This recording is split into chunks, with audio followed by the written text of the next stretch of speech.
you're never going to have perfect information. So you've got to make your own commander's assessment, if you will, CEO assessment of where do I think we really are with whatever the situation is or the decision I'm about to make.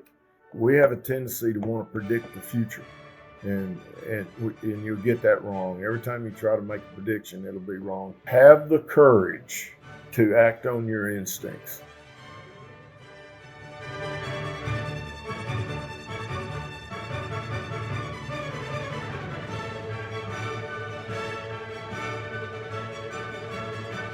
Welcome to Science of Leadership, the podcast dedicated to helping you become a better leader. Here, you'll gain valuable knowledge, hear inspiring stories, and learn the scientific principles that promote exceptional leadership. I'm Tom Collins, your host, and I'm thrilled to have you join us on this journey to becoming a better leader. Today, I'm excited to have General J.D. Thurman on the show as we discuss the leadership benefit of trusting our intuition. General Thurman served as an Army helicopter pilot and went on to command soldiers in the Gulf War and Iraq War, ultimately serving simultaneously as the commander of United Nations Command, Republic of Korea-U.S. Combined Forces Command, and the United States Forces Korea. He was awarded numerous medals, including a Defense Distinguished Service Medal, 4 Legions of Merit, and 2 Bronze Stars. Since retiring from the Army, he has served as the CEO of J.D. Thurman Enterprises. General, thank you for joining me today on the Science of Leadership, and thank you for your service to our nation. Now, before we get going, let me address what some listeners may be thinking is an elephant in the room. That is, this is a podcast about the science of leadership, and here we are setting out to talk about intuition. That may sound like a non-scientific topic. Well, stick with us because we'll get to exactly what the science says about the role of intuition in leadership, and it may well surprise you. General Thurman, when we talked before, I asked you to tell me a leadership lesson you learned the hard way, and your answer was the topic of today's conversation. You said, always trust your instincts. For our listeners, could you share what you mean by always trust your instincts and then share the story regarding the Red River Depot that led to that? Yes, Tom, and first off, thanks for having me, and actually, this has benefited me to go back and review everything that kind of happened to me over nearly a 39-year career. First off, I was a major general back in 2004. I had taken command of the 4th Infantry Division at Fort Hood, Texas. It was a division that had just recently redeployed back from Iraq, and I had taken over the division. Basically, I had a brand new division, and that was in July. So I'm meeting new people, new leaders. I had known many of them before, but it was quite a task that I had to, one, transform this brigade or transform the division and add 2 additional brigades to the division and redeploy it back to Iraq and take over multinational division Baghdad in Iraq. So I was off and running. We had to reset the division's equipment and get it back in operational condition. Plus, we had to add a lot of new equipment, new command and control, new helicopters, etc. We were off to a great start. We were having some degree of difficulty of getting our maintenance back in order on that equipment, and we had a lot of our equipment being reset and refurbished at Red River Army Depot in Texarkana, Texas. And so we had a maintenance meeting a couple of days prior to this ill-fated event that occurred to us. And on 29 November, my assistant division commander for maneuver, Brigadier General Ben Allen, said, "Sir, let me take a team up to Red River and go make an assessment." I said, "Well, when are you going to do that?" He said, the 29th of November. So I said, "Okay, that sounds good." Well, he was going to take himself, our division support command commander, who was a full colonel. He was going to take his aide we had just promoted him and Ben about a week earlier, uh, and the helicopter crew plus the maintenance officer from the division of CW5, uh, Don Clapp. I said, okay, that sounds good.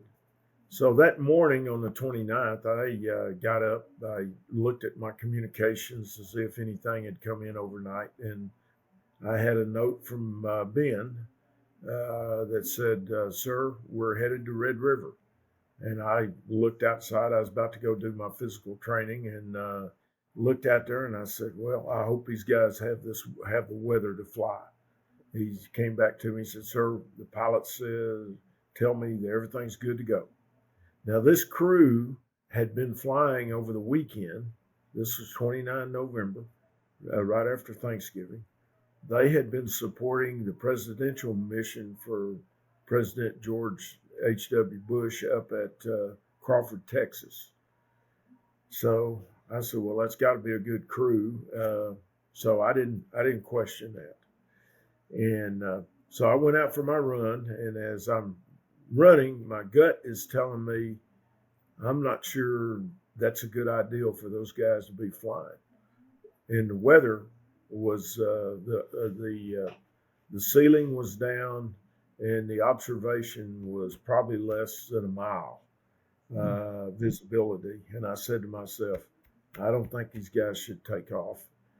And so I went and I did my run. I ran a couple of miles and came back. The phone rings. It's my aviation brigade commander.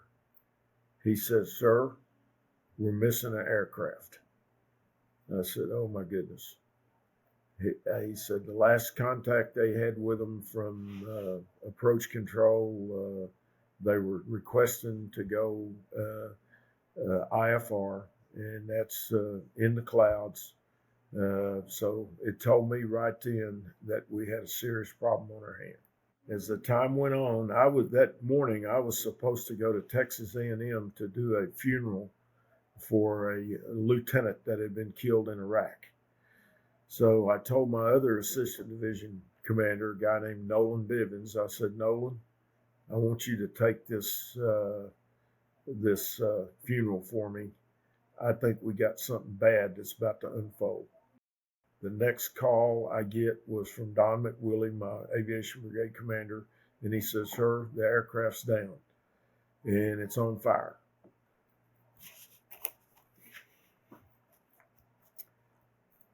I knew right then we had a major problem.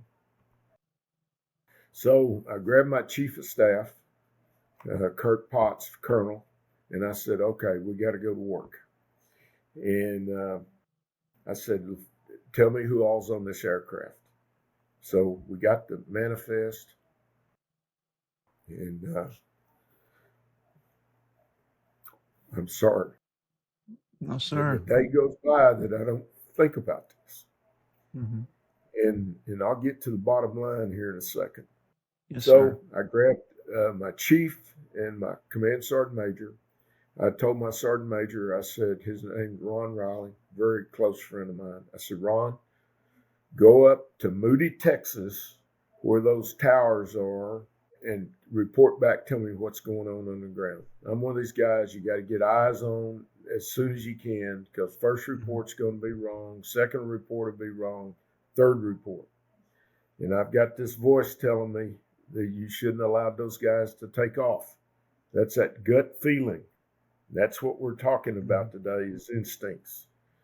Yes, And so the next thing that happens is I call the deputy corps commander who's in charge of Fort Hood, Major General Jim Simmons, and I said, "Jim, we got a bad situation. We got an aircraft down, a UH-60 Black Hawk, 7 people on board, no survivors."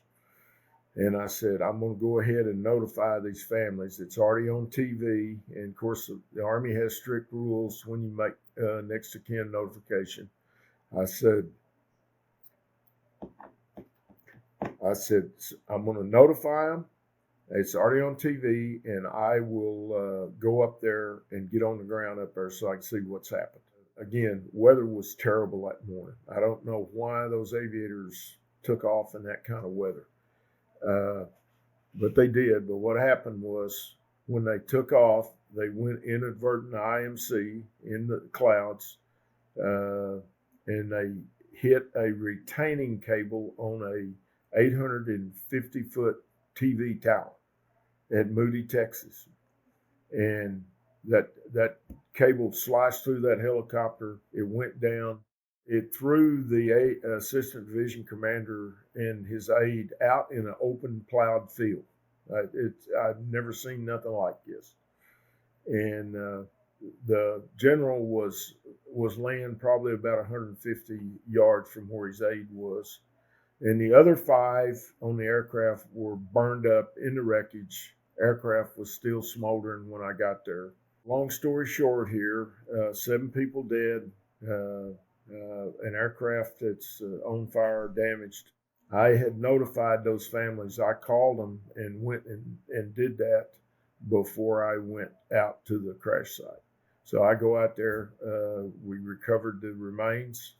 I called the Aviation Brigade Commander. I said, send me another aircraft out here. And the weather had started to lift, and I'm going to fly back with these aviators. So they know, 1, I got confidence in them. And 2, we can get our people back that had perished. So here's the lesson in this story. When you have a feeling in your gut that tells you things are not looking good, you got to question what is going on. And in the military, you got to do that immediately, because if you let that pass, something terrible can happen, just like it happened to our division and it happened to me as a commander. The thing that I tell everybody all the time is trust your instincts. You have to embrace uncertainty. And, I get up every day and ask myself, what's the worst thing that's going to happen to me?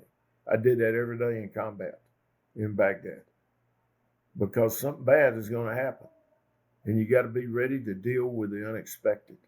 And this gets back to the intuition that's developed, and that's that inclination that something is going on. And you got to be curious and ask questions. And see, I trusted everybody would do the right thing. That's where leadership comes in. If your instincts are telling you something, you've got to go back and question it. So, Tom, I'll pause right there and see if you have any questions. Yes, sir. Well, General Thurman, thanks for sharing that. I know that's a heavy story for you, and it clearly took and continues to take an emotional, psychological sort of toll that echoes, decades later. You shared kind of how that experience has shaped your leadership. To what degree, I guess the question I would ask is, to what degree has that really informed? How did that moment change the way you led? Well, moving forward? First off, you've got to make a constant assessment of your vulnerabilities every single day and moment. I did that in Iraq. It shaped me when I went back to Iraq, and we lost 240 soldiers in combat, 1,355 wounded, and 47 amputees. I was a commander. I'm accountable. And I feel responsible today that I could have probably prevented this. I don't like woulda, shoulda, coulda, but I could have probably helped. But what it's done, trust your instincts, embrace that uncertainty, stay curious, ask questions, ask the second and third order effects. Don't assume anything. Assumptions get you into trouble, because you have a tendency to assume away the hard problem and not get at it and say, hey, wait a minute, we're about to have these guys take off. This weather's terrible where I'm at. What are you guys thinking? And I didn't do that. So the other thing is understand the risk. Every day that you're leading, know what the risks are in your formation or your company, and because something can go wrong terribly, and it can be a financial decision or whatever. Mhm. But you've got to question that, and don't be afraid to step up and say, "Hey, wait a minute, stop. You guys run this by me again, and make sure that you've thought through this." And so, you know, what it's also done is it's allowed me. It's improved my decision making. You're going to take in a lot of data when Mhm. you make a decision. So you got to weigh that out in terms of what's scientific maybe and where the art is to leading. Yeah. And knowing, hey, I've seen something like this before. It doesn't look quite right. We're gonna stop, and we're gonna redo what we're doing. Yeah. Well, I think you hit on something that Malcolm Gladwell, who's a popular writer, wrote a book called Blink, and he talks about that, the ability that we have to make really rapid decisions and where that comes from. And I think that's to some degree at the heart of what we're talking about. In preparation for our conversation today, I really spent a lot of time thinking back on things and thinking about how we do and don't pay attention to our instincts. And as I was thinking about it, it seems to me that a lot of the really big, if we want to call them watershed decisions in life, often come down to whether or not we go with our gut. I can think back to so many major crossroads where it really came down to just that, whether or not I would trust my instincts. And one that I'm reminded of was when I was finishing training. Um, I had trained at a really great institution, an Ivy League institution that was highly vaunted, and I had the opportunity to stay on there as a faculty member, and I was wrestling with that versus what would be my next duty station, if you will, in academic medicine. The place that I was thinking about, the place that I was considering, was in Arkansas, at a lesser known sort of institution, a great place, but certainly was not this vaunted Ivy League program and so forth. And as I was going through this decision-making process and thinking about it, the people where I trained thought I was insane. All this time since, there was one person who said something to me, and that echoes in my head. And he said, "You're throwing your career away." And he was basing his comment on the data set that he had. Mm-hmm. But I just knew that wasn't true. My instinct told me that program in Arkansas that they didn't see in a similar light was the best move. And so we, my wife and 2 kids, we left the ivory tower, as it's called, and went there. And to borrow from Robert Frost, that has made all the difference. It was absolutely the right move for me and my family. And it was so much based on that gut feeling, of knowing. And so anyway, that was one that came to mind that I thought I would share. But does that resonate with you in your experience? Yes, absolutely. As a matter of fact, I had all my commanders read Malcolm Gladwell's book, Blink. Every one of them came back to me and told me, I see now why you made us read this after their experience in Iraq, because we were right in the mix over there, tough days in 2006. But yes, so what's important, it has allowed me to make decisions quicker. Mm-hmm. It's allowed me to use my experience. We're a product of our experiences, and you can't forget about lessons. A lot of people say, well, I really didn't learn anything. Yes, you learn something every day if you'll admit it. The other thing is confidence building. It builds confidence in you as a leader, and it builds confidence with your leadership below you, your subordinates, because they say, hey, he's paying attention and he's asking me to go back and take a second look at this, whatever it may be, and it builds confidence. And the other thing I would say that the ability to trust instincts helps is leaders to adapt to new and unforeseen circumstances. Because, like I say, what's the worst thing that's going to happen to me today? Be ready for the unexpected. It also helps with resilience as a leader. But there's got to be a balance again, Tom, between gut and what the data is telling you, and make sure you got the right balance. That's what it's taught me, and that's how I lived my life as I went on and commanded at the 4-star level. Yeah, I think you're right. I mean, I think that we have a tendency, as I look at folks, you can group them into buckets, and there's the bucket that's all data all the time, only make decisions based on data, and then there are people that are all intuition all the time, and it's this middle ground where why can't you use both, sort of pragmatically to help inform? And I'm reminded of this book.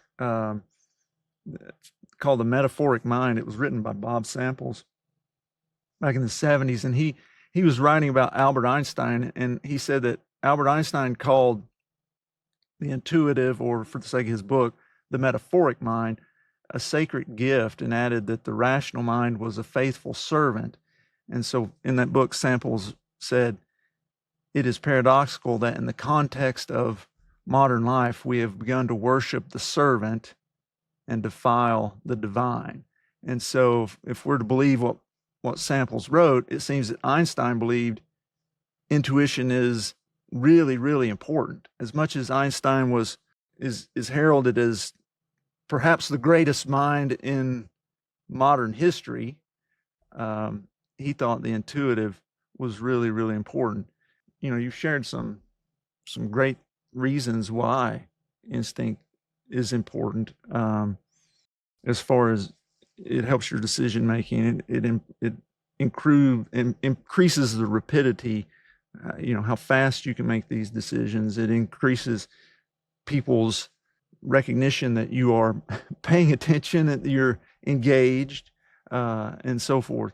I think those are tremendous value adds with regard to instincts and intuition. Are there other sorts of things that you can think of that? Yeah. Well, come up? The other thing is again, in an organization or company, you need to tell your people, your leaders, subordinate leaders, how you make decisions. Decision making, there's some science to it, but there's a heck of a lot of art. And into what we're talking about today factors right into that. Mm-hmm. I've been around folks that can't make a decision, and it frustrates leadership. So you got to know when to make a call. And I did that morning by notifying those families against what Army rules say. I mean, it's already on TV, for crying out loud. Right. And we got the aide's wife on the phone in the headquarters.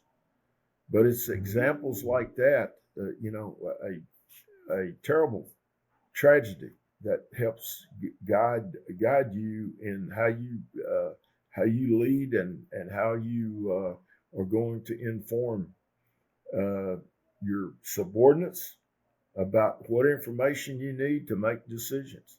And I use that over in Korea. Let me tell you, I can't tell you how many times I said, trust your instincts here. This thing isn't right. And sure enough, it's not. But that's at the most senior level, because I had to prevent war over there, preserve the president's options, and maintain U.S. influence. That's what I did at the strategic level. You need to talk about that with your leaders, of how you lead. I helped down at how we shaped the new flag officers at Norfolk, Virginia, or Suffolk, Virginia. It's a capstone program. And I asked every flag officer, what makes you tick? What are the things? How are you going to lead? And do you inform your people? One, it cuts down anxiety and says, okay, this guy's going to ask a lot of questions. And, this guy's going to read things when I give it to him. So it guides you. Like I say, experience, practice uh, helps build this type of trait that's often not found in people, because they're afraid to trust their instincts, and they take counsel of their fears. And you Yeah. got to get that out because, some things move at the speed of light, and you got to be on top of it, or the situation will get out of control on you. There are a number of things that you said just then that really resonated. One was in sharing how you make decisions with those people that you're, leading, your subordinates, your immediate group that you're trying to help grow and develop. Reminded me of Admiral Snuffy Smith saying that he really made it a point to bring people in and to show them how he made decisions as he was leading, and the value that was, and people returning to him to say how valuable that was. And then the second thing was with regard to things move at the speed of light. You only have a certain amount of time to make a decision, and you have to act. And I'm trying to recall, I want to say that it was General Powell, Colin Powell, who said, when you've got 80% of the information, make the decision, because you'll Right? never get to 100%, and it'll be too late by the time you do anyway. So that 80% is maybe informed by the data, but that other 20%, and maybe more depending on the situation, really is intuition, instinct, gut feeling. Yeah, and just to add on to that, I think General Powell is absolutely right with that, because you're never going to have perfect information. So you've got to make your own commander's assessment, if you will, CEO assessment of where do I think we really are with whatever the situation is or the decision I'm about to make. There's an art to this. And I come back to that because, we have a tendency to want to predict the future. And you'll get that wrong. Every time you try to make a prediction, it'll be wrong. I try not to do that anymore and just look at what the situation is, facts versus what I think. And that's where my experience comes in and how I've been trained as an Army officer for nearly 40 years. Uh, and it works, but it allows you to, one, continue to improve. That's the other thing leaders have to do, is continue to improve. And that's what I've tried to do. Every job I had to prove myself. I had to show them that I was up to the task, and not being arrogant about things or stuff like that, but being genuine as a person. And everybody in that formation is important, from Yes, sir. from the lowest ranking guy all the way up, and everybody's got to be treated the same. That's the way I live. But it's trusting your instinct. You can walk in a unit, and you can assess that unit pretty quick by just listening to the commanders talk, the non-commissioned officers, and the soldiers, because the soldiers always tell you what's going on, and they'll tell you Yes, the sir. bad news and what's really not going well. Yeah. Yes, sir. Well, I suspect, for a lot of our listeners, especially those in data heavy fields, they may bristle at this idea of trusting our instincts and so on, because we're supposed to be data driven and scientifically grounded and all that. And gut feeling just seems really far from that. But my own experience, and yours certainly, as we've been talking, I've absolutely seen it cost me or others when we didn't trust our instincts. That isn't always the case, but certainly often enough that it made a difference. And for those who aren't in the military or medicine, the cost is rarely in lives. Rather, it's in personnel or financial expenses or market share and similar sort of metrics. But there can be real negatives to it if we don't trust our instinct, just like you shared with the story about Red River Depot. What are the other than catastrophic things, what are some of the other negatives that you've seen when folks aren't trusting their instincts? Well, you'll find that communication in an organization isn't good. Up and down,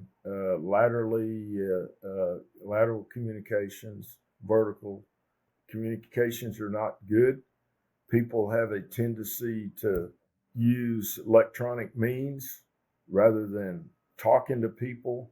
Now, the bigger the organization is, the harder it is to do that. But there's ways to do that where you can communicate to your people.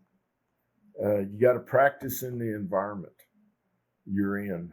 And like I say, do some exercises that allow you quick decision-making exercises.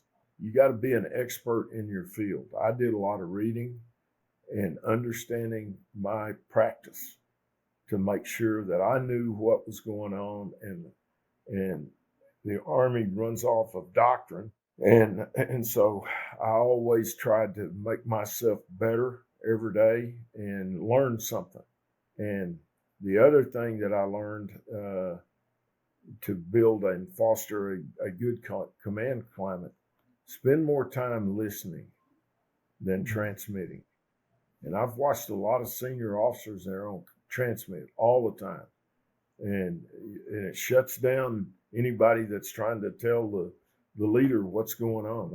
I've seen that. I did 54 rotations at Fort Irwin, California, at the Combat Training Center. 54. And those are 1 month That's rotations a lot. out there. And let me tell you, what I got out of all that, it's the best leadership laboratory the Army has, because you see the good and bad of leaders. And you see leaders that their units hate them because one, they don't listen to them, and how they process information. They can't make a decision, and then things go awry within the first few minutes of being in the desert out there. I saw that on a constant basis. Utilize technology where it enables your decision making is the other thing I do, especially in today's world. There's a lot of great technology out here that you can use, digital technology. And I had a digital division, but I always wanted to hear that commander's voice because I could feel if he was in trouble or was worried or not worried about something. So you got to know your people. That's the other thing that's in leading and trusting your instincts, and that helps make you a better leader when you're doing those sorts of things. Yes, sir. Lots of great tips there about how we can improve our instinct. As I was listening and just sort of synthesizing all those great tips, it kind of in my mind comes to get as much information as you can from different sources, trusted sources, your personnel, those who are immediately around you, but the people lower in the organization, the frontline folks who have the data real time in hand, get those things. Always growing, always improving our expertise and developing our experience, because that allows us to hardwire the information so that it becomes a reflex, it becomes a gut instinct. So those are really good.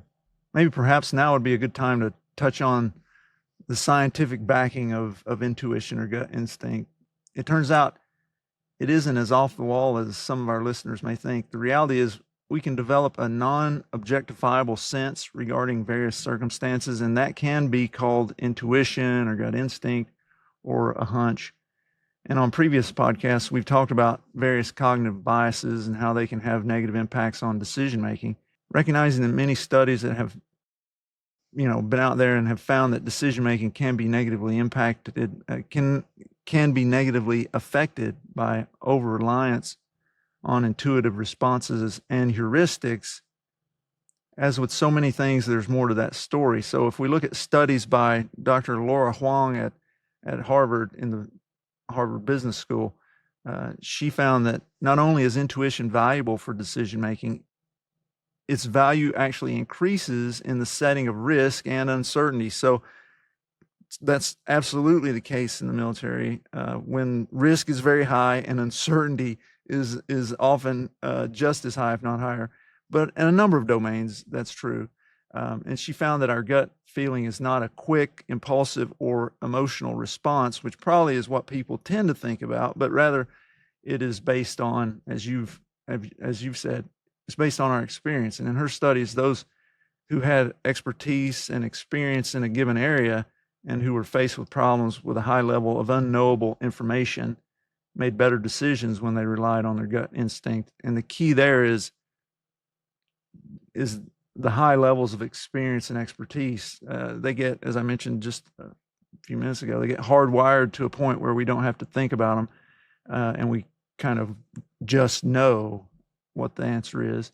And that gets translated into the sense of gut instinct that may be part of the reason that Garry Kasparov, the great chess grandmaster, said that intuition is the defining quality of a great chess player. But beyond the work of Dr. Huang, other studies have shown that decisions made on the basis of intuition carry a greater sense of authenticity and commitment, which you kind of hit on, this idea that people, when you're using your gut instinct, people know that you're paying attention, that you're actually thinking about things, that you're actually involved in this and really committed to them. So that resonates perfectly well with the literature. That's been proposed to be the result of intuition being what's called a cognitive enabler of trust and collaboration at the group level. And that's been illustrated in several studies of this classic idea in psychology and other research called the prisoner's dilemma, where cooperation was reached through intuition, whereas decisions that were made purely based on weighing the options and deliberation were viewed as selfish. So ultimately, the science really indicates the best approach to decision making is one that balances that deliberation, as we said, with intuition. And the riskier and less certain the situation, intuition seems to have a greater and more valuable role. So that's the science brief on why intuition is really important and to some degree how it works and why we should take it into account when we're making decisions. General Thurman, you have shared a host of great ways as we've gone through our discussion about how, folks can build their muscle, can grow their ability to develop their instincts. Can you kind of run through just the high level points again, just here at the end? Yeah, I can. First off, you got to have good self-awareness of yourself, and then your experience and reflection. And let me just kind of go through that. Self-awareness is mindfulness to practice your inner thoughts and feelings. Just kind of, hey, am I thinking about this right? What's the nature of the problem we're trying to solve here? Are we on the right problem, or are we just talking about something? And then learn from past decisions, write it down. What are you learning? If I could go start my life over again in the military, I would write down what I'm learning every day in a legible fashion, one or two things, and I would have a heck of a lot of knowledge that was documented, because you tend to forget things. And that gets back to reflection, journaling. Keep a journal of your thoughts and feelings, and go back and review it and practice. I said practice decision making. You can have little exercises that paint a scenario. You got X amount of time, and it doesn't have to be a military scenario. It can be something that you're having in a major corporation. Practice, and then have positive reinforcement. What that means is you tell people, this is, again, how I make decisions, and this is the information I'm looking for. I'm going to always examine second and third order effects, and you can practice that and solicit feedback. Mm-hmm. A lot of leaders won't do that. How am I doing for you guys and gals? And then Tom, you said it. It's balance. It's balancing the scientific data with what your gut instincts are, the feel of the situation, and you factor all that in, and I think that'll make you a better leader. And then be consistent. And last thing I'd tell you is have the courage to act on your instincts. Have that courage, and it may be an unpopular thing. Have the courage to do that. The last thing I'd tell you with subordinates out there is to make sure you have trust in that organization. Trust is one of the things that you have to build, and it can easily be broken. Yes, sir. When you say you're going to do one thing, yet your actions don't match what you say and how you want to lead. And that's trust is fundamental to any organization.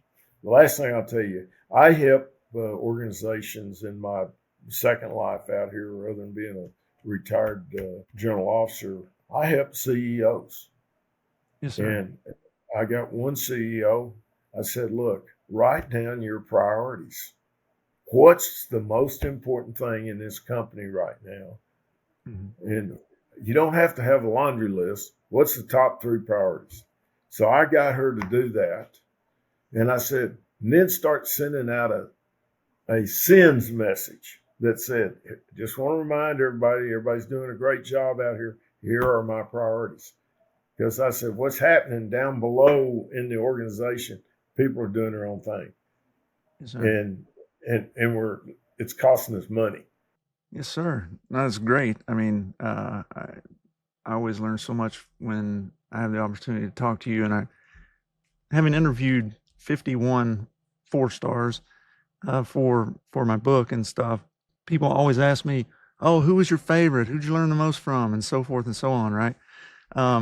That's an impossible question to answer. But one thing that I can name off certain people. It's like, here's the person that I want to be when I grow up. And this is the person who treated me most like I was a friend. And General J.D. Thurman is the guy that I would just love to spend a day hanging out on his ranch. Like, I have this vision of you having like land or whatever, and just like, let's go chop down some bushes. Or, like that's like you were, when I got to talk to you before, and same now, you're such a real person, and you're infinitely approachable and down to earth. So it's always a real pleasure to get to talk to you. I was, as you were listening to those things there at the end, I was wondering, you may know about this, but the Navy, the U.S. Navy actually has become so convinced that intuition is actually very important that they've started to study how to improve intuition in decision making and how they work together. And they identified that acquiring, just as we've touched on, acquiring a domain of knowledge through implicit learning. You said, write down the things that you learn and go over those in the situations and know those inside and out.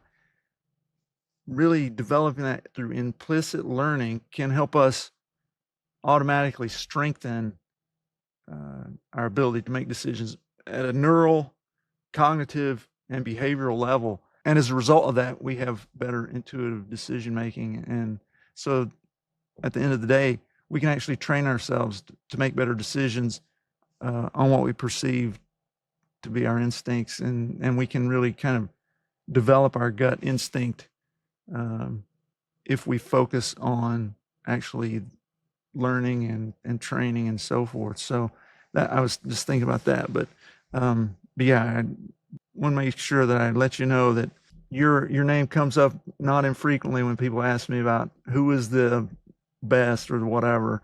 I always say the guy I'd like to spend the day with just working around the ranch, General Thurman. So I was out yesterday trying to get a tractor running. Yeah, I'm my own maintenance guy. That's good. It's I think, I mean, we have some land here, and it's been great for my son to know what it means to get out on a tractor and have to do some manual labor and things. So I think it's good for the soul. Yeah. Well, General Thurman, I'll tell you, it has been, as always, an honor. It's a privilege to have you on the Science of Leadership today. Thank you, sir, for joining me. Thank you, Tom. I've enjoyed it, and it's helped me be a better leader. Thank you for joining us on this episode of the Science of Leadership. We hope today's discussion has inspired you and given you valuable insights to help you become a better leader. Remember, leadership is about helping those we lead do great things. It's a journey of continual growth and learning. When we embrace that journey with curiosity, courage, and humility, we can confront challenges, overcome barriers, and foster environments where everyone can succeed. If you enjoyed today's episode, be sure to follow or subscribe, leave a comment, and share it with others who are passionate about leadership. Until next week, keep leading with character, competence, caring, and communication. This is Tom Collins. Let's keep growing.